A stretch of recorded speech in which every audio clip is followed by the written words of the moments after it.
Welcome back students, let's move ahead. Now we'll discuss about the second function in the ecosystem, that is decomposition. As the name suggests, we have heard a lot about decomposition. What is decomposition? Breaking of substances, right? And since we are talking about what we call ecosystem, so definitely it is about organic matter and all. तो first of all हमें पता है जैसे जितने भी organisms, be it plant, animals or microbes, when they are dead and decaying, they are falling on ground or they are what do you call that, underground. Ground के अंदर उन्हें हम दबा देते हैं, राइट. सो ये सारे सब्सटेंसेस अबव ग्राउंड और बिलो ग्राउंड चीज़ें होती हैं. Remains of dead organisms, dead leaves, dried plants, droppings, excretions, waste material, जितने भी ऑर्गेनिक चीज़ें होती है, dead roots and all this things, ये सब क्या कहलाते हैं? डेट्रिटस कहलाते हैं. They are called detritus. Means organic remains of living organisms are called detritus. Detritus दो टाइप के हो सकते हैं, above ground and below ground. Above ground क्या होते हैं? Remains of animals, excretory waste, leaf litters, dried plants. And below ground क्या होते हैं? जो डीप डेड रूट्स होते हैं वो ग्राउंड में ही रह जाते हैं. फिर डेड एनिमल्स जो अंडरग्राउंड मरते हैं या जिनको अंडरग्राउंड बड़ी किया जाता है, दफनाया जाता है, तो ये सब क्या होंगे? Below ground detritus. So decomposition is about breaking off these organic matters. हमने पढ़ रखा है पहले भी कि माइक्रो ऑर्गेनिजम्स इनको क्या करते हैं? डिस्ट्रॉय करते हैं. ठीक है, तो decomposition is completely about disposing of the detritus and that helps in recycling of minerals for the newer generation of organisms. कौन कौन से स्टेप्स होते हैं? पहला होता है फ्रेगमेंटेशन ऑफ डेट्रिटस. जो भी ऑर्गेनिक मटेरियल लाइंग है सरफेस पे, उसको फ्रेगमेंट, मतलब बड़ा अगर है टुकड़ा तो उसको छोटे छोटे पीसेज में तोड़ देना. ठीक है, दैट इज़ कॉल्ड पल्वेराइजेशन. क्या कहते हैं? Pulverisation. Breaking of large pieces of detritus into a smaller pieces, that is called pulverisation. That is the first step, fragmentation of detritus. ठीक है, कुछ लोग उसे खाते भी हैं और फिर एज एक्सक्रीटरी वेस्ट रिलीज़ करते हैं, जैसे अर्थवर्म वगैरह होता है. क्या करते हैं? ऑर्गेनिक रिमेन्स को खाते हैं, फिर उनका जो एक्सक्रीटरी वेस्ट होता है वो उसे ही रिलीज़ करते हैं. ठीक है, थोड़ा सा डाइजेस्ट करके. इसी कारण अर्थवर्म को हम फार्मर्स फ्रेंड्स भी बोलते हैं. तो ये पहला है फ्रेगमेंटेशन, जिसको हम पल्वराइजेशन भी बोलते हैं. Second is catabolism. अब डिकम्पोजर्स जो होते हैं, बैक्टीरिया, फंगस वगैरह, कुछ एंजाइम्स सिक्रीट करेंगे, डाइजेस्टिव एंजाइम्स, उस डेट्रिटस के ऊपर. उसके कारण क्या होगा? वो जो ऑर्गेनिक मैटर है वो डिज़ोल्व होकर सिंपल और सॉल्युबल फॉर्म में चेंज हो जाएगा. ऑर्गेनिक से छोटा सा ऑर्गेनिक कंपाउंड बनाएगा और थोड़े बहुत इनऑर्गेनिक भी बन जाएगा. मतलब धीरे धीरे रिलीज़ होना शुरू हुआ. यही प्रोसेस लंबे समय तक चलता रहता है और तब तक चलता रहता है जैसे कि पूरा का पूरा ऑर्गेनिक मैटर इनऑर्गेनिक मिनरल्स में चेंज ना हो जाए. That is catabolism. ठीक है, and third process is leaching. Leaching का मतलब क्या होता है? Slipping into ground. अब जो भी ऑर्गेनिक मैटर रिलीज से इनऑर्गेनिक मैटर रिलीज हुआ है, मिनरल्स वगैरह, वो सब धीरे धीरे they will passage into the deep soil और अंडरग्राउंड वाटर. पानी के थ्रू, बारिश वगैरह जब होगा तो, या ज़मीन पर ही पड़े हुए हैं, धीरे धीरे वो ज़मीन के अंदर जाते रहते हैं. तो ये तीन प्रोसेस होते हैं डिकम्पोजिशन. पहला is fragmentation, that is called pulverisation. बड़े पीसेस को छोटे पीसेस में तोड़ दिया. Second is catabolism. अब जो भी छोटे छोटे पीसेस थे उसके ऊपर एंजाइम्स का सिक्रीशन होता है और वो धीरे धीरे बड़े ऑर्गेनिक से छोटे ऑर्गेनिक, फिर इनऑर्गेनिक, और ये प्रोसेस कंटिन्यूस चलता है. दिस इज़ द लार्जेस्ट नहीं, लॉन्गेस्ट स्टेप. उसके बाद थर्ड प्रोसेस लीचिंग. जो भी इनऑर्गेनिक मटेरियल रिलीज हुआ है that goes inside the what you call that earth surface. ठीक है, अब इस पूरे प्रोसेस के बाद दो चीज़ें रिलीज़ होती है, एक ह्यूमस एंड दूसरा जो हम अभी बात करें इनऑर्गेनिक न्यूट्रिएंट्स की. तो ह्यूमस क्या होता है? Humus is the amorphous solid organic matter. बहुत सारे जैसे प्लांट्स वगैरह होते हैं. ठीक है, ऐसा नहीं है कि जितने भी ऑर्गेनिक मैटर होते हैं डेड डिकेइंग ऑर्गेनिक सब के सब इनऑर्गेनिक में चेंज हो जाता है, ऐसा नहीं होता है. कुछ सब्सटेंस है जैसे कि लिग्निन हुआ, सेल्यूलोज हुआ, they are very hard materials. ठीक है, ये कन्वर्ट नहीं होते हैं. तो humus is the collection of those hard organic amorphous solids which are resistant to microbial action but they are filled with nutrients, so they help in the growth of plants and all. and second steps में से क्या बनता है? Minerals, जो हमने बात किया. तो उसमें इनऑर्गेनिक सब्सटेंसेस जैसे कि कैल्शियम, मैग्नीशियम, पोटेशियम, कुछ गैसेज भी, वाटर, CO2, ये सब रिलीज़ होते हैं. तो डिकम्पोजिशन के बाद दो चीज़ें बनती, ह्यूमस एंड न्यूट्रिएंट. ह्यूमस के फॉर्मेशन को बोलते हैं ह्यूमिफिकेशन, मिनरल्स के फॉर्मेशन को बोलते हैं मिनरलाइजेशन. ठीक है, लेकिन decomposition process is what, a very slow process, ये धीरे धीरे होता है, ऐसा नहीं है कि आज डाले तो कल जाके सब कुछ चेंज हो गया, राइट, ऐसा नहीं होता है। So this is the second function of ecosystem. अब कुछ इसमें भी देख लेते हैं, factors which affect the decomposition process, right. Humus तो मैंने बता दिया आपको, फ्रेगमेंटेशन देखा आपने, लीचिंग देखा, कैटाबोलिज्म, ह्यूमिफिकेशन हुआ। कौन कौन से फैक्टर्स होते हैं जो इफेक्ट करते हैं? Of course temperature is the first thing. General temperature of around 20 to 25 degree centigrade is best for decomposition process, ठीक है। अलो टेम्परेचर भी जो अगर 10 डिग्री से कम हो जाए तो माइक्रो ऑर्गेनिजम्स का बहुत ज़्यादा ग्रोथ वगैरह नहीं हो पाता है, और बहुत हाई भी हो जाए तो भी माइक्रो ऑर्गेनिजम्स ग्रो नहीं कर पाते हैं। सो temperature is one factor. Second is the moisture, water content भी इम्पॉर्टेंट हो जाता है, ठीक है। वाटर अगर मौजूद है तो थोड़ा बहुत लिमिटेड अमाउंट ऑफ वाटर, ऐसा नहीं कि बहुत ज़्यादा पानी हो गया, और adequate amount of water is essential. अगर बहुत ज़्यादा कम भी हो जाए तो भी सॉइल का फॉर्मेशन नहीं होता है, and that area gets converted into sand and all, उसी कारण डेजर्ट वगैरह बना है। Third factor, important factor is pH. जो ये डिकम्पोजिशन प्रोसेस होता है that is best at neutral से अल्कलाइन पीएच में, बिकॉज जो माइक्रो ऑर्गेनिजम्स होते हैं या फिर अर्थवॉर्म होता है, they can grow only in what you call that alkaline और neutral environment. They don't require acidic conditions, acidic conditions के लिए उनकी बॉडी सूट नहीं करती है। So it's better to maintain neutral to alkaline pH, ठीक है। एंड एरोबायोसिस, एरोबायोसिस मतलब एयर का प्रेजेंस। कुछ बैक्टीरिया जो माइक्रोबियंस होते हैं हमें पता है, कुछ एरोबिक भी होते हैं, कुछ एनारोबिक भी होते हैं। तो जो एरोबिक बैक्टीरिया वगैरह होते हैं उनके लिए क्या इंपॉर्टेंट है डिकम्पोजिशन प्रोसेस के लिए? एयर का होना जरूरी है, तो एयरेशन भी प्रॉपर होना चाहिए, ऑक्सीजन जो है एडिक्वेट अमाउंट में होना चाहिए, क्योंकि जो ये डिकम्पोजिशन प्रोसेस होता है उसमें एनएरोबिक बैक्टीरिया बहुत कम होते हैं। Mostly aerobic bacteria are only response. क्यों? आप देख रहे हो क्या कर रहे हैं, डिस्ट्रॉय कर रहे हैं, डिकम्पोज कर रहे हैं, उसे खाते हैं वो, और खा के रिलीज़ करते हैं। हमें पता है कोई भी चीज़ बॉडी के अंदर गया उसको ब्रेक करना तो रेस्पिरेशन प्रोसेस होता है, रेस्पिरेशन इज मोस्टली एरोबिक, तो ऑक्सीजन की इंपॉर्टेंस है यहाँ पर, ठीक है।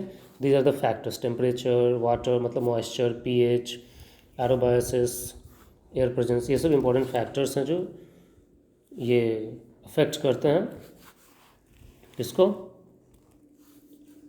डिकम्पोजिशन प्रोसेस को, ठीक है। यही यहाँ पे देखा हुआ फैक्टर्स पर केमिकल कॉम्पोजिशन एंड क्लाइमेटिक मैंने बता दिया, टेम्परेचर वगैरह वगैरह इसमें डाल सकते हो, वाटर, एयर, केमिकल वगैरह में जैसे मैंने बताया कुछ लोग ये लिग्निन, सुबेरिन, इन सब चीज़ों के बने होते हैं, तो हार्ड सब्सटेंसेस होते हैं, तो वो धीरे धीरे डिग्रेड होते हैं या नहीं भी होते हैं, ठीक है। सो दिस इज़ वन, ये चीज़ हुआ। Next is energy flow. Energy flow हम डिस्कस करेंगे इसके बारे में। इसको हम क्या कहते हैं, फूड चेन के थ्रू डिस्कस करते हैं, ठीक है। इसको हम ऐसे नहीं डिस्कस करेंगे क्योंकि कोई बहुत सेपरेट टॉपिक नहीं है जिसको आप पढ़ सकते हो। Energy flow, trophic levels and food chain और food web, they are all interconnected. ये सारा चीज़ फूड चेन के अंदर ही होता है, तो ऐसा नहीं है कि इसको सेपरेटली पढ़ना। तो let's first understand what is food chain. यहाँ पे एक आप ये सीक्वेंस देख रहे हो, राइट, सी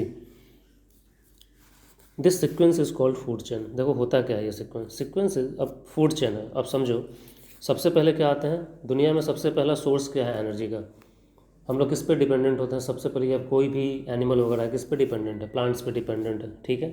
तो plants anyways we know primary producer होते हैं, ठीक है। आप देख सकते हो यहाँ पे नीचे primary producer. Plants are the first one which trap the solar light and by the process of photosynthesis they create food materials. उसके बाद सेकेंड पे आता है प्राइमरी कंज्यूमर। कौन है प्राइमरी कंज्यूमर? जो इन प्लांट्स को खाता है, they are also called herbivores. So primary consumers are what?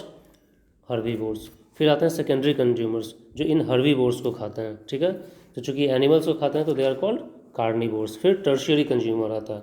तो आप देख सकते हो this is a sequence of organisms, ठीक है, सीक्वेंस ऑफ डिफरेंट पॉपुलेशन और organisms in an ecosystem through which the transfer of food or energy is taking place, and each member becomes the food for later member। मतलब जैसे primary producer है वो food बन जाता है किसके लिए? प्राइमरी कंज्यूमर के लिए। प्राइमरी कंज्यूमर फूड बन जाता है सेकेंडरी कंज्यूमर के लिए। तो फूड चेन इसी को बोलते हैं। Food chain is defined as sequence of populations और organisms of an ecosystem through which the transfer of food or energy takes place। Transfer of food और energy takes place with each member becoming the food of a later member of the sequence. इस पूरे sequence का जो बाद वाला member होता है वो पहले वाले को अपने फूड की तरह यूज़ करता है, and this sequence is called food chain.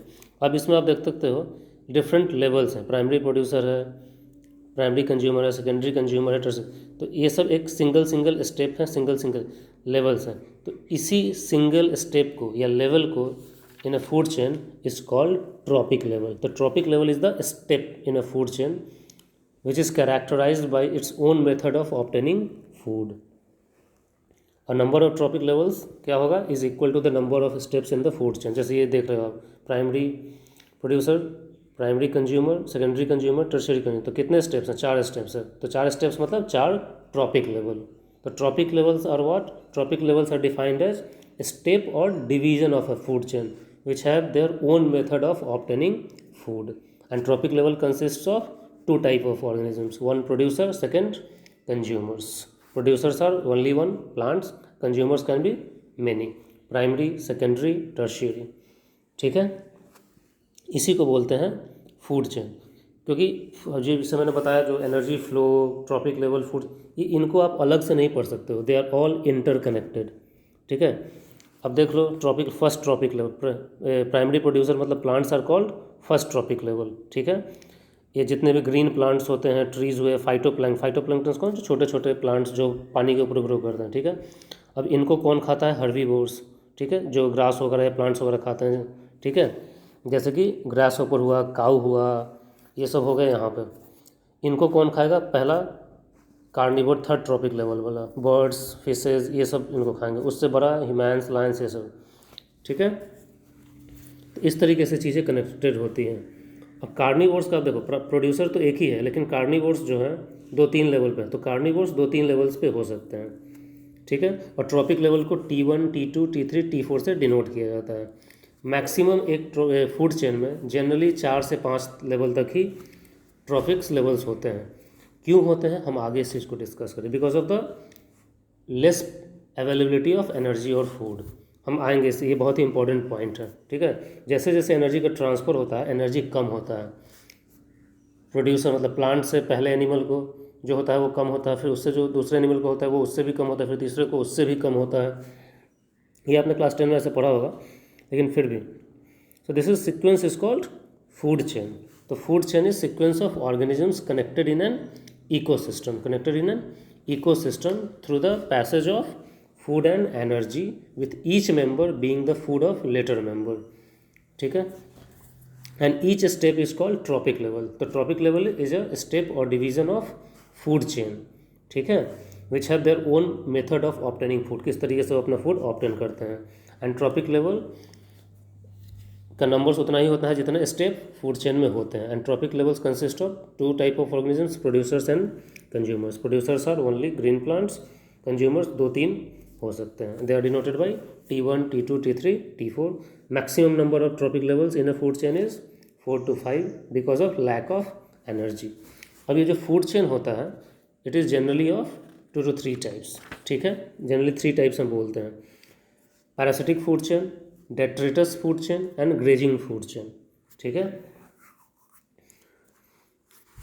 Parasitic क्या होगा? ये जनरली इसमें 2 ही लोग होते हैं. प्रोड्यूसर को भी, जैसे प्लांट्स वगैरह, इसको भी पैरासाइट वगैरह इन्फेक्ट करते हैं. हर्बीवोर्स वगैरह को भी ये पैरासाइट इन्फेक्ट करते हैं. कार्निवोर्स वगैरह को भी पैरासाइट इन्फेक्ट करते हैं. तो ये लंबा फूड चेन नहीं होता. जनरली 2 ही टाइप के लोग होते हैं, होस्ट एंड पैरासाइट. ठीक है, बिगिंस विथ होस्ट. अब इनमें से चारों में से कोई भी होस्ट हो. कभी कभी प्लांट में भी इन्फेक्शन होता है, राइट. किसी भी ऑर्गेनिज्म में इन्फेक्ट हो, जैसे कि यहाँ पे टर्शियरी पे जैसे हम लोग आते हैं, हाईएस्ट लेवल है, तो क्या हमें इन्फेक्शन नहीं होता? पैरासाइट वगैरह आते हैं, बीमारियाँ करते हैं ख़त्म. तो पैरासिटिक फूड चेन जो होता है जनरली होस्ट और पैरासाइट पे ख़त्म हो जाता है. 2 ही लोग होते हैं. दूसरा है डेट्रिटस. डेट्रिटस फूड चेन अभी हमने देखा, decomposition process. It is one of the most important food chain in the any ecosystem. ठीक है, फूड चेन, इससे एनर्जी पास होता है. टेरेस्ट्रियल इकोसिस्टम में मतलब लैंड पे जो एनर्जी का पैसेज होता है उसका एक बहुत बड़ा अमाउंट एनर्जी का डेट्रिटस फूड चेन से ही पास करता है. क्यों? अभी आपने देखा जितने भी डेड डिकेइंग एनिमल होते हैं कहाँ पे होते हैं? सब ज़मीन के अंदर ही जाते हैं, राइट. तो उनको कन्वर्ट कर रहे हैं ये माइक्रो ऑर्गेनिजम्स, तो ये बहुत इंपॉर्टेंट फूड चेन हो जाता है डेट्रिटस फूड चेन। ठीक है, कैसे होता है? सबसे पहले डेट्रिटस है, मतलब डेड डिकेइंग पार्ट है। सेकंड अर्थवर्म है, अर्थवर्म या माइक्रो ऑर्गेनिज्म होते हैं। तो माइक्रो ऑर्गेनिज्म को जाने दो, उसे हमने कहा। मान लो डेट्रिटस है, डेट्रिटस इज व्हाट, पहला लेवल। सेकंड लेवल पे क्या होगा? अर्थवर्म होता है। ठीक है, अब अर्थवर्म को फ्रॉग खाता है, फ्रॉग को स्नेक खाता है, स्नेक को पिकॉक खाता है। तो this is one detritus food chain. एक दूसरा भी हो सकता है, डेट्रिटस हुआ मतलब डेड डिकेइंग मैटर, दूसरा अर्थवर्म, और तीसरा फ्रॉग की जगह मैं बोल रहा हूँ स्पैरो भी होता है। स्पैरो भी पिक कर लेते हैं ज़मीन से सीधे अर्थवर्म को, और स्पैरो को बड़े पंछी जैसे कि फैल्कन वगैरह वो सब खा जाते हैं। तो this is detritus food chain, detritus, earthworm, frog, snake, peacock, या फिर डेट्रिटस, अर्थवर्म, स्पैरो, फाल्कन। ठीक है, तो this is the second food chain. And third food chain is grazing food chain. ये सबसे कॉमन है, जितना भी हम फूड चेन वगैरह, हम लोग किस फूड चेन के पार्ट हैं? हम लोग ग्रेजिंग के भी पार्ट है, डेट्रिटस के भी पार्ट हैं। ठीक है, डेट्रिटस के कैसे पार्ट हैं? जब आदमी मर जाता है तो ज़मीन में दफन हो जाता है तो माइक्रो ऑर्गेनिज्म वगैरह खाते हैं। और ग्रेजिंग फूड चेन के पार्ट कैसे हैं? क्योंकि हम डेली टू डे अपने लाइफ में खाने पीने के लिए प्लांट्स पे डिपेंडेंट हैं, एनिमल्स पे डिपेंडेंट हैं, जो लोग नॉन वेजिटेरियन हैं। और एनिमल्स किस पे डिपेंडेंट है? ग्रासेस वगैरह पे, प्लांट्स पे डिपेंडेंट है, राइट। तो ग्रेजिंग फूड चेन के हम लोग पार्ट हो जाते हैं। ग्रेजिंग फूड चेन को क्या बोलते हैं? प्रीडेटर फूड चेन भी बोला जाता है। क्यों? हम लोग प्रे कर रहे हैं, दूसरे ऑर्गेनिज्म को मार के खा रहे हैं। ठीक है, तो ये एक चीज़ है। अब इसमें भी सबसे पहले क्या आएगा? प्रोड्यूसर आएगा। तो producers is the first trophic level. All the green plants which can synthesize their own food, they are producer. They are also called autotrophic organisms. They are the only people who have the capacity to photosynthesize using the CO2, water, sunlight and chlorophyll. तो उससे वो ये food material बनाते हैं। सबसे पहले glucose prepare करते हैं। CO2 प्लस H2O आपने पढ़ा है, लाइट, क्लोरोफिल, एंजाइम्स वगैरह यूज़ होंगे, C6H12O6 and plus O2 release होता है। तो इस प्रोसेस में O2 रिलीज़ होता है, वही O2 दुनिया में सांस लेने के लिए जितना भी रेस्पिरेशन प्रोसेस हो रहा है उसके लिए ये इंपॉर्टेंट है। तो producers are the first step in grazing food chain. बहुत ज़्यादा कुछ लंबी कहानी नहीं है इसमें, आप इजीली लिख सकते हो इनके बारे में। And producers are also called autotrophs, खुद से खाना बनाते हैं। इनको ट्रांसड्यूसर्स भी बोला जाता है। क्यों? They are changing the light energy into chemical energy. Transduce कर रहे हैं मतलब चेंज कर रहे हैं एक फॉर्म से दूसरे फॉर्म में। दूसरा आता है प्राइमरी कंज्यूमर, जो आप देख रहे हो ये वही ग्रेजिंग फूड चेन ही है। प्राइमरी कंज्यूमर, इनको क्या बोलते हैं? Herbivores, because they feed on green plant, जैसे कि ग्रास हॉपर्स हुआ, रैबिट हुआ, इंसेक्ट हुआ, माउस हुआ, डियर हुआ, एलिफेंट हुआ, जू प्लैंक्टन्स हुए, ये कुछ स्मॉल फिशेज हुए, ये सब हर्बीवोर्स होते हैं। ठीक है, दे डिपेंड ऑन प्लांट्स, उस पर ही वो खाते हैं। ठीक है, एंड हर्बीवोर्स को ऑल्सो बोला जाता है key industry animals, because they convert plant matter into animal matter. वहीं से इंडस्ट्री वगैरह की ज़रूरतें पूरी होती हैं। They so primary consumers are also called key industry animals, और हर्बीवोर्स तो बोलते ही हैं। ठीक है, तो ये दूसरा स्टेप हुआ। तीसरा step is secondary consumer. Secondary consumer क्या होगा? प्राइमरी कार्निवोर होगा, पहला कार्निवोर होगा जो एनिमल को खाएगा, मतलब किसको? हर्बीवोर को खाएगा। So they feed on herbivores, so they are the first animal who feed on herbivores, so they are primary carnivore. देखो एक ही चीज़ है, सेकेंडरी कंज्यूमर किसको खा रहा है? Primary consumer. तो सेकेंडरी कंज्यूमर्स क्या होता है? थर्ड ट्रॉपिक लेवल हो गया। And they are also primary carnivores. क्यों? क्योंकि they are first animal to eat the another element, herbivores को खाते हैं। जैसे फ्रॉग हुआ, इंसेक्ट्स हुए, बर्ड्स हुए, बिग फिशेज हुए, कैट हुआ, जैकल, फॉक्स, ये सब सेकेंडरी कंज्यूमर्स हुए। ठीक है, दे ईट द फ्लेश और food obtain from the herbivore, उससे अपनी एनर्जी ज़रूरत को पूरा करते हैं। अब फिर आता है tertiary consumers, they are large carnivores, they are secondary carnivores. ठीक है, वोल्फ, स्नेक, ये सेकेंडरी कंज्यूमर्स वगैरह। फिर टर्शियरी के बाद एक और स्टेप मैक्सिमम होता है टॉप कार्निवोर का, जैसे कि शार्क, लायन, टाइगर, पीकॉक, हम लोग हुए। ठीक है, तो we are top carnivores, last consumer हैं हम लोग, जो किसी को भी खा लेते हैं नीचे अपने वाले को। ठीक है, तो this is the sequence of grazing food chain. अब यहाँ पे एक इम्पॉर्टेंट पॉइंट है, कुछ ऑर्गेनिजम्स ऐसे होते हैं जो क्या होता है, एक से ज़्यादा ट्रॉपिक लेवल पे भी खा सकते हैं, जैसे कि हम लोग हैं, हम लोग ठीक है एनिमल्स को भी खाते हैं, but at the same time we can eat what, किसको खाते हैं, ग्रीन प्लांट्स को भी खाते हैं, राइट। तो हम लोग डिफरेंट ट्रॉपिक, हमको सिर्फ ये बोला जाए कि हम टॉप कार्निवोर हैं, नहीं, वी आर हर्बीवोर्स ऑल्सो। मतलब उसी तरीके से आप देखोगे ये इंसेक्ट्स वगैरह भी होता है, रैबिट भी होता है। रैबिट क्या होता है, प्लांट भी खाता है, फ्लैश भी खाता है। इंसेक्ट्स भी बहुत सारे ऐसे होते हैं। तो हम लोग क्या हैं, इंसेक्ट्स, हम लोग रैबिट, बर्ड्स भी कुछ होते हैं जो जैसे पैरट वगैरह हुआ, ये प्लांट प्रोडक्ट भी खाते हैं, नॉनवेज भी खाते हैं, मतलब फ्लैश भी खाते हैं। तो we are a group of species, we are group of species जो डिफरेंट ट्रॉपिक लेवल के हैं लेकिन कॉमन चीज़ों को खाते हैं। तो ऐसे ग्रुप को बोला जाता है गिल्ड, GUILD। क्या हमने बोला, एक ग्रुप ऑफ स्पीसीज है जो एक ट्रॉपिक लेवल से बिलोंग करते हैं, but they eat the common things, same चीज़ को खाते हैं, मतलब उनके बीच में ज़्यादा मारा मारी है, एक ही चीज़ के लिए वो लड़ रहे हैं। तो ऐसे ग्रुप ऑफ स्पीसीज को बोला जाता है गिल्ड, GUILD। ठीक है। अब ये जो फूड चेन है, इन सब की कुछ फीचर्स होती हैं। ठीक है, फीचर्स क्या होती है, फूड चेन जनरली स्ट्रेट होता है। ठीक है, ये फूड चेन कोई भी जनरली 3 से 5 ट्रॉपिक लेवल तक जाता है। इसमें एनर्जी का ट्रांसफ़र होता है एक से दूसरे पे, फूड का ट्रांसफ़र होता है एक ट्रॉपिक लेवल से दूसरे पे। लेकिन जब ये ट्रांसफ़र होता है तो मेजर ट्रांसफ़र हीट फॉर्म में लॉस हो जाता है, रेस्पिरेशन फॉर्म में लॉस हो जाता है।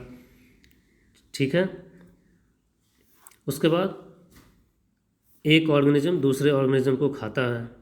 ये फीचर्स हैं, type a characteristics of food chain. क्या बताया, trophic, a food chain consist of maximum 3 to 5 trophic levels. Second, a food chain is generally straight, at each trophic level transfer of energy and food takes place. Next, most of the energy and food is lost as heat. ठीक है, few of the organisms act at more than 1 trophic level, जैसे कि हम हुए, बताया ना, हम लोग एनिमल्स को भी खाते हैं और प्लांट्स को भी खाते हैं। We are operating at more than 1 trophic level. ये सब कुछ फीचर्स हैं, कैरेक्टरिस्टिक्स हैं किसके, फूड चेन के। ठीक है, तो हमने फूड चेन पढ़ा, ट्रॉपिक लेवल समझा क्या होता है ट्रॉपिक लेवल। ठीक है, next before we move on to ecological pyramids, एक और टर्म होता है फूड वेब, आपने सुना होगा, right. Food web, food web क्या होता है, interconnection of different food chain. अब देखो, फूड चेन तो हम डिस्कस कर रहे हैं, ठीक है, लेकिन कोई भी फूड चेन क्या एकदम स्टैंड अलोन एग्जिस्ट करता है, बहुत सारे ट्रॉपिक लेवल्स आपस में एक दूसरे से कनेक्टेड होते हैं। ठीक है, तो इस तरह के कनेक्शन को means connection between different food chains which are connected at different trophic levels, उसे ही बोला जाता है food web. Means there is interconnection of feeding habits different organisms के बीच में। जैसे आप देखोगे प्लांट्स वगैरह हुए, ठीक है, पहला स्टेप, उनको रैबिट खा रहा है, माउस भी खा रहा है। ठीक है, अब रैबिट को जैकल खा सकता है, जैकल को फॉक्स भी खा सकता है, फॉक्स माउस को भी खा सकता है। ठीक है, फॉक्स को वोल्फ खा सकते हैं। तो ये सब क्या हो रहा है, बहुत सारे डिफरेंट फूड चेन्स जो हैं at different trophic levels, they are interconnected by their feeding habits. So this connection is called food web. और इन जनरल कोई भी food chain single stand alone exist नहीं कर रहा है, सब के सब आपस में, सब लोग एक दूसरे को खा रहे हैं। इसको इस तरीके से समझो, दुनिया में क्या है, हर एक ऑर्गेनिज्म एक दूसरे को काट के मार के खा रहा है। ऐसा नहीं है कि नियम बना हुआ है तुम यही खाओगे उससे आगे कुछ नहीं खा सकते, right.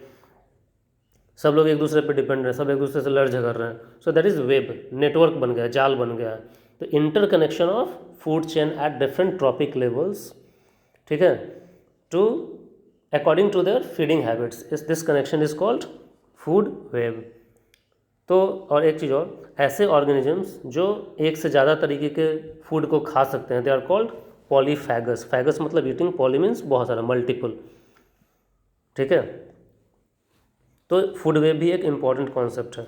When I teach you about ecological pyramids, थोड़ा सा मैं नोट पे समझाऊंगा उसे, वहाँ पे मैं फूड वेब थोड़ा एक बार और आपको समझा दूंगा। यहाँ पे वो चीज़ है नहीं, मे भी आपको दिक्कत हो, ऐसे वैसे कुछ कॉम्प्लेक्स चीज़ है नहीं, बट स्टिल नोटबुक पे मैं थोड़ा आपको समझा दूंगा। इकोलॉजिकल पिरामिड्स ये जो है I will try to teach you using the notebook, क्योंकि थोड़ा सा मुझे वो भी समझाना है आपको, क्या कहते हैं, पिरामिड के बाद जो मैंने बताया एनर्जी फ्लो, एक लिबरमैन्स लॉ वगैरह आएगा, वो सब समझाना है, तो वो समझाऊंगा मैं आपको। And then the last topic would be pyramids and ecological succession जो आप देख रहे हो। अच्छा, एक ये जियोकेमिकल साइकिल्स भी है, that simple thing, carbon cycle, phosphorus, nitrogen, ये सब कोई बहुत ज़्यादा डिफिकल्ट चीज़ें नहीं है, हम यहाँ देख लेंगे। न्यूट्रिएंट साइक्लिंग जिसे आप बोलते हो, ecological succession and nutrient cycling, ये सब सिंपल चीज़ें हैं। थोड़ा सा मैं आपको समझाऊंगा यही पिरामिड्स के बारे में, that is important, and the energy flow. Let me close this. In the next video I'll try to make in the notebook just to make you understand the things. Okay, thank you.